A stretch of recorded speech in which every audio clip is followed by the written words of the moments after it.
এই পুরো কোর্স জুড়ে আপনার ডিজিটাল মার্কেটিং সম্পর্কে একটা ভালো ধারণা পাইছেন, স্পেশালি যারা বিগিনার লেভেলের, এবং তাদের একটা কমন কোশ্চেন থাকে যে কিভাবে প্ল্যানিং বানাতে হয়, বাজেট সেট করতে হয়, প্রেজেন্টেশন বানাতে হয়, পিচ করতে হয়, এবং সব ধরনের গাইডলাইন আমি আপনাদেরকে দিয়ে দিচ্ছি। আগের চ্যাপ্টারে আপনার ডিজিটাল মার্কেটিং এর প্ল্যানিং এর জন্য একটা স্টেপ অথবা স্ট্র্যাটেজি দেখে আসছেন, এবং এর সাথে আপনাদেরকে আমি সাজেস্ট করতেছিলাম যে প্রেজেন্টেশনের জন্য বুট ক্যাম্পের 1-2 নাম্বার চ্যাপ্টারও দেখবেন, আমি বারবার আপনাদেরকে বলছি।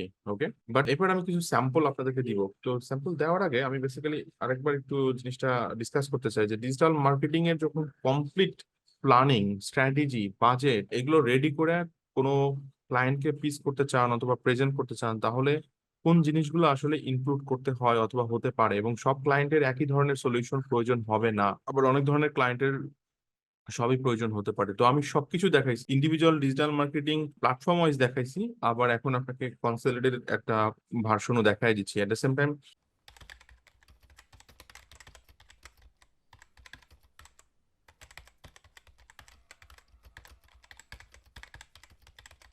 আপনারা যদি ডিজিটাল মার্কেটিং সেক্টরে নতুন হয়ে থাকেন অথবা অলরেডি ডিজিটাল মার্কেটিং সেক্টরে কাজ করতেছেন, তারপরেও আপনাদের প্রয়োজন হতে পারে বিভিন্ন টাইপের ইন্টারভিউ কোশ্চেন অথবা কেস স্টাডিজ অথবা পোর্টফোলিও বানানোর বিভিন্ন টিপস। এছাড়া আপনাদের প্রয়োজন হবে কিভাবে মার্কেটিং প্ল্যান বানাতে হয়, বাজেট রেডি করতে হয়, অথবা আপনাদের তৈরি করতে হতে পারে বিভিন্ন ক্লায়েন্টের পিস ফাইল। এই ফ্রি কোর্সের মাধ্যমে আপনারা সমস্ত কিছু জানতে পারবেন। আপনি জাস্ট লগ ইন করেন bongio.thinkific.com, লিঙ্কটা আমি ডিসক্রিপশনে দিয়ে রাখবো। আপনি এই কোর্সে জয়েন করেন ফ্রিতে, এবং এখানে যে সমস্ত চ্যাপ্টার গুলো আছে প্রত্যেকটা ভিডিও আপনি যদি শেষ করেন, আপনি পুরা গাইডলাইনটা পেয়ে যাবেন এবং শিখতে পারবেন নিজে নিজেই যে কিভাবে অ্যাকচুয়ালি প্ল্যান বানাতে হয়, ধরেন ব্লগিং ইন্ডাস্ট্রির জন্য অথবা ই কমার্স ইন্ডাস্ট্রির জন্য, দেন মিডিয়া বাইং এর জন্য কিভাবে বানাতে হয়, ওয়েব অ্যানালিটিক্স, সোশ্যাল মিডিয়ার, কন্টেন্ট মার্কেটিং, সব ধরনের প্ল্যান আপনারা এখান থেকে বানাতে পারবেন। এবং শুধু তাই নয়, আপনারা এখানে পোর্টফোলিও তৈরি করতে পারবেন। এখানে দেখেন পোর্টফোলিও সেকশন আছে, যেখানে আমি আরো ভিডিও আপলোড করব ডে বাই ডে।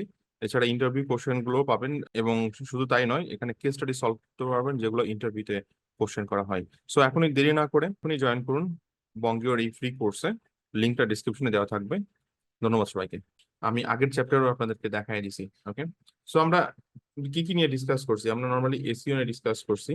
সো আপনারা এখন থেকে এসইওর অ্যাকশন প্ল্যান, বাজেট, দেন প্রপোজাল সেগুলো রেডি করতে পারবেন আশা করি। দেন এসএমএম অর্থাৎ সোশ্যাল মিডিয়া মার্কেটিং, এরপরে আমরা মিডিয়া বাইং নিয়ে কথা বলছি, আমরা ইমেল মার্কেটিং নিয়ে কথা বলছি, আপনারা ইমেল মার্কেটিং এর জন্য করতে পারবেন। আমরা কন্টেন্ট মার্কেটিং এর জন্য তৈরি করছি, আপনি সেটা করতে পারবেন। দেন আমরা আরো করছি হচ্ছে ওয়েব অ্যানালিটিক্স নিয়ে, রাইট? সো দেখেন, মোটামুটি সবকিছু এর মধ্যে কাভার হয়ে যাচ্ছে। এর বাইরে কিছু জিনিস যেটা আমাদের কোর্সে কাভার করা হয়েছে, ধরেন যদি এএসও থাকে অথবা ফানেল থাকে, সেগুলো এর মধ্যে আপনি চাইলে ইনক্লুড করতে পারেন। তো আমি মোটামুটি 5-6টা আপনাদেরকে দেখাই দিলাম। এখন আপনাদেরকে নিজের মতো করে ক্লায়েন্টের ডিমান্ড অনুযায়ী পিপিটি, প্রপোজাল, বাজেট এগুলো তৈরি করতে হবে। সো আমি কনসলিডেটেড একটা ভার্সন এখানে দেখাই দিচ্ছি। ওকে, বাট বাকিটা কিন্তু নিজেদের টাস্ক। আর একটা হচ্ছে আমরা টোটালি ক্লায়েন্ট ফোকাস, যে ক্লায়েন্ট গুলো হচ্ছে আপনার বিটুসি মার্কেট নিয়ে কাজ করে। আমরা বিটুবি বিজনেস নিয়ে কথা বলছি, সেটা হচ্ছে আমাদের বুট ক্যাম্পের যে কোর্সটা আছে, ডিজিটাল মার্কেটিং বুট ক্যাম্প। সেইখানে আপনার প্রথম দুইটা চ্যাপ্টার, চ্যাপ্টার 1 এবং চ্যাপ্টার 2 এবং চ্যাপ্টার 3 মেবি, আমি এই মুহূর্তে ভুলে গেছি, এই তিনটে চ্যাপ্টার দেখলে আপনি সেখানে প্রেজেন্টেশন সম্পর্কে একটা ভালো ধারণা পাবেন। ওকে, তো এখন কথা হচ্ছে যে এইটা হচ্ছে ইন্ডিভিজুয়াল এরিয়া, এটা হচ্ছে একটা কমপ্লিট এরিয়া। সো এই কমপ্লিট এরিয়া নিয়ে আগের চ্যাপ্টারে ডিসকাস করছি, এবং এখন আমি আবার একটু ধারণা দিচ্ছি। এবং আপনি যদি কোনো একটা ক্লায়েন্ট, ধরেন বঙ্গীয় একটা ক্লায়েন্ট, এখন বঙ্গীয়র আপনি ডিজিটাল মার্কেটিং প্ল্যান বানাবেন, তাহলে আপনি এসইওর জন্য বানাবেন, এসএমএম এর জন্য বানাবেন, মিডিয়া বাইং, সবগুলো মিলে তারপর একটা করবেন। ওকে, সো এখন আমার টার্গেট হচ্ছে কনসলিডেটেড। তো কনসলিডেটেড জন্য আমি আপনাদেরকে বলছি যে আমি এটা আসলে করে দেখাবো না, কারণ আমি ইন্ডিভিজুয়াল দেখাইছি, এরপরে সবগুলোকে একসাথে করা, রাইট? এবং আমি আপনাদেরকে মিডিয়া প্ল্যানিং এর সম্পর্কে ভালো ধারণা দিচ্ছি। এবার আমি কয়েকটা শীট দিচ্ছি, অথবা কয়েকটা, শুধু শীট না, দুইটা প্রেজেন্টেশনও দিচ্ছি, যেগুলো দেখে দেখে আপনি আপনার ক্লায়েন্টের জন্য নিজে তৈরি করবেন, এবং সবার আগে নিজে প্র্যাকটিস করবেন। যে কোনো ব্র্যান্ডকে নিয়ে আপনি প্র্যাকটিস করেন, এবং প্র্যাকটিস করে সেটা নিজেকে, ধরেন, প্রমাণ করেন যে ওকে আপনি এটা বানাতে পারবেন, এই ধরনের পিপিটি বানাতে পারবেন, এবং নিজে নিজে প্র্যাকটিস করেন সেটা নিয়ে কথা বলার, যে ওকে আপনি যখন প্রেজেন্টেশন দিবেন তখন সেটা নিয়ে কথা বলতে পারেন আপনি। আমাদের প্রথম যে জিনিসটা আসতেছে সেটা হচ্ছে এইটা, এটা একটা সিম্পল একটা মিডিয়া প্ল্যানিং টেমপ্লেট।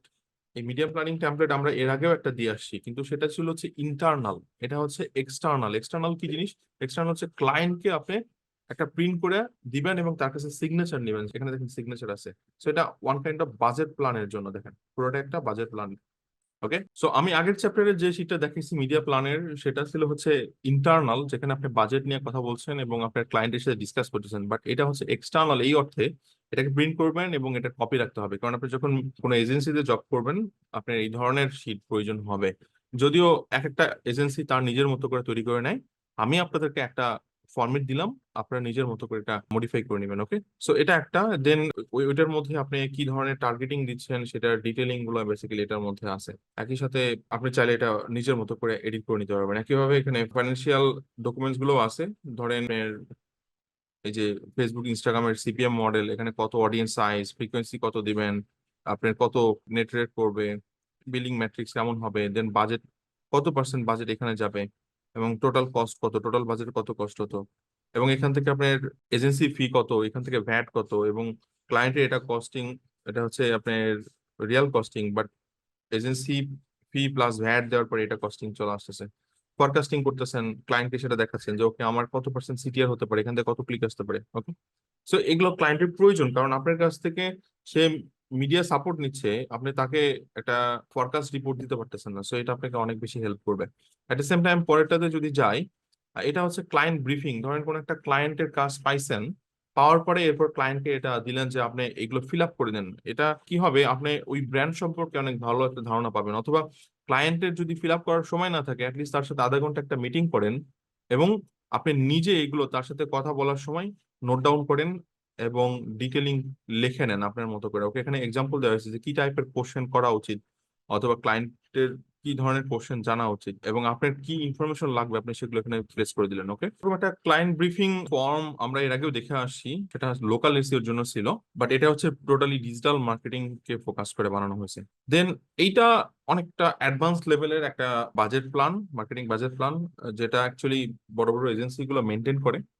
সো এটা এই মুহূর্তে আপনারা দেখলে হয়তো কিছুটা বুঝতে পারবেন, বাট যখন আপনি ফুল ফরম্যাটে কোনো এজেন্সিতে জব করবেন তখন আপনার জন্য এটা অনেক হেল্পফুল হবে। তাদের প্রত্যেকটা এজেন্সি তাদের নিজস্ব এগুলো থাকে, তো আপনি এইগুলো যখন দেখবেন অ্যাটলিস্ট আপনার বুঝতে সুবিধা হবে। ধরেন আপনি কোনো একটা এজেন্সিতে বড় রোলের জন্য জব স্টার্ট করতে চাচ্ছেন, আপনি যখন এরকম কিছু জিনিস শেয়ার করবেন তারা বুঝবে যে ওকে আপনার ইনডেপথ নলেজটা কতটুকু ক্লায়েন্টের বিভিন্ন রিসোর্স গুলো প্রোভাইড করার জন্য। ওকে, সো এখানে আপনার টোটাল কস্টিং কেমন এবং কাদের জন্য কেমন costing, month wise quarter wise ভাগ করা আছে, এবং যখন কস্ট বসাবেন এখানে ডাইনামিক ডাটা অ্যাকচুয়ালি চলে আসবে, বাই ডিফল্ট এখানে চলে আসবে। ওকে, এক্সপেন্স সহ, দেন আপনার অ্যাডমিন সিস্টেম সেগুলোর কস্টিং, হ্যাঁ এগুলো ইন্ডিভিজুয়াল আবার কস্টিং এখানে সেট করা আছে, আমি সেটা দিয়ে দিব, আপনারা ফার্স্ট চ্যাপ্টার থেকে ডাউনলোড করে নেবেন। সো এটা একটা বাজেট টেমপ্লেট, আমি এটা শেয়ার করে দিব, আপনারা এটা নিয়ে কাজ করবেন। ওকে, আমি আরেকটা প্রেজেন্টেশন ডকুমেন্ট আপনাদের সাথে শেয়ার করব এবং আপনারা এইটা ব্যবহার করতে পারেন। এছাড়া আমরা বুট ক্যাম্পে আরো একটা স্লাইড শেয়ার করছি, সেগুলো আপনারা ব্যবহার করতে পারেন। ওকে, এটা খুব গোছানো সুন্দর, আপনি এটা ব্যবহার করতে পারেন। আমি ফার্স্ট চ্যাপ্টার এটা শেয়ার করে দিব। ওকে, এবং এটা হচ্ছে ব্রিফ বেসিক, যেখান থেকে আপনি আইডিয়াটা নেবেন কি কি থাকবে একটা ডিজিটাল মার্কেটিং স্ট্র্যাটেজির আপনার ফাইলের মধ্যে, পিস ফাইলের মধ্যে, প্রেজেন্টেশনের মধ্যে। সো আপনি মার্কেট রিসার্চ করতেছেন এবং কাদেরকে নিয়ে রিসার্চ করতেছেন, কোথায় রিসার্চ করতেছেন, কি রিসার্চ করতেছেন এবং কিভাবে রিসার্চ করতেছেন, একটা ব্র্যান্ড সম্পর্কে এটা পুরো ডিটেলিং এখানে খুব সুন্দরভাবে দেওয়া আছে। এবং এটা হচ্ছে আপনার স্টাডি ম্যাটেরিয়াল, যেটা অ্যাকচুয়ালি আপনাকে হেল্প করবে স্টাডি করতে, আপনাকে হেল্প করবে ধরেন থট প্রসেসের মধ্যে দিয়ে যেতে।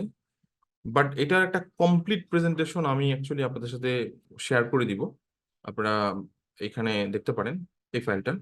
এটা একটা কমপ্লিট প্রসেস, হ্যাঁ, এখানে যতগুলো স্লাইড আছে সম্পূর্ণ এই পুরো জিনিসটাই বেসিক্যালি এটার উপর বানানো, অর্থাৎ এই যে দেখেন অবজেক্টিভ, হু, হোয়ার, হোয়াট এবং is it working. So basically এইটার উপর বেস করে এটা বানানো। সো এটা হচ্ছে ব্রিফ, যেটা দিয়ে অ্যাকচুয়ালি আপনার এটা হচ্ছে বেস ফাউন্ডেশন বলা যেতে পারে। এটার আইডিয়ার উপর বেস করে আপনি কোন একটা ব্র্যান্ডকে ধরে আগাবেন এবং একটা প্রেজেন্টেশন তৈরি করবেন। সো এটাও সেরকম একটা কমপ্লিট প্রেজেন্টেশন, আপনি এটা দেখলেই বুঝতে পারবেন। তো আমি এটাও শেয়ার করে দিব। তো দেখেন আমরা যখন ডিজিটাল মার্কেটিং প্ল্যান বানাচ্ছি তখন আগের যে মেথডগুলো দেখে আসি সেগুলো মোস্টলি ছোট ছোট ক্লায়েন্ট অথবা আপনার মিড লেভেলের ক্লায়েন্টের জন্য অথবা ইন্ডিভিজুয়াল ক্লায়েন্টের জন্য। বাট আপনি যখন এজেন্সি ফরম্যাটে চিন্তা করবেন আপনাকে একটু বড় ভাবে চিন্তা করতে হবে। আপনি একটা বড় এজেন্সিতে জব করবেন, জয়েন করলেন, গ্লোবালি হোক লোকালি হোক, আপনাকে একটু অন্যভাবে জিনিসগুলোকে স্টাডি করতে হবে। সো আমি যে জিনিসগুলো দিলাম এগুলো মেইনলি এজেন্সিতে ব্যবহার করা হয়, এবং আগের গুলোর সাথে এগুলোর অনেকটা কিন্তু ডিফারেন্ট, এবং এগুলো একটু হাই লেভেলের টেমপ্লেট বলা যেতে পারে নিঃসন্দেহে। সো আপনি এগুলো ব্যবহার করতে পারেন, অথবা আমি যেগুলো প্রিভিয়াস দিয়েছি সেগুলো ব্যবহার করতে পারেন, সেটা টোটালি আপনার ডিসিশন। আপনার বুঝতে যেগুলো সুবিধা হবে আপনি সেগুলো ইউজ করবেন, কোনো অসুবিধা নেই। আপনাদের আশা করি কোনো প্রবলেম হবে না প্ল্যানিং বানাতে, স্ট্র্যাটেজি অথবা বাজেট অথবা প্রেজেন্টেশন বানাতে। আমাকে প্রায় সবাই এই ধরনের কোশ্চেন গুলোই করেন যে কিভাবে একটা ক্লায়েন্টের প্রেজেন্টেশন বানাতে হয়, কিভাবে একটা ক্লায়েন্টের ডাটাগুলো ইনপুট করতে হয়, কোন জিনিসগুলো আসলে থাকা উচিত, থাকা উচিত না। হ্যাঁ, সেই জিনিসগুলো নিয়ে আপনাদের একটা কনফিউশন সবসময় ছিল। সো আমি ডিজিটাল মার্কেটিং কোর্সে হয়তো সবকিছু শিখাচ্ছি, বাট এই জিনিসগুলো মিসিং ছিল, যেগুলো অ্যাকচুয়ালি আমি এখন অ্যাড করে দিলাম।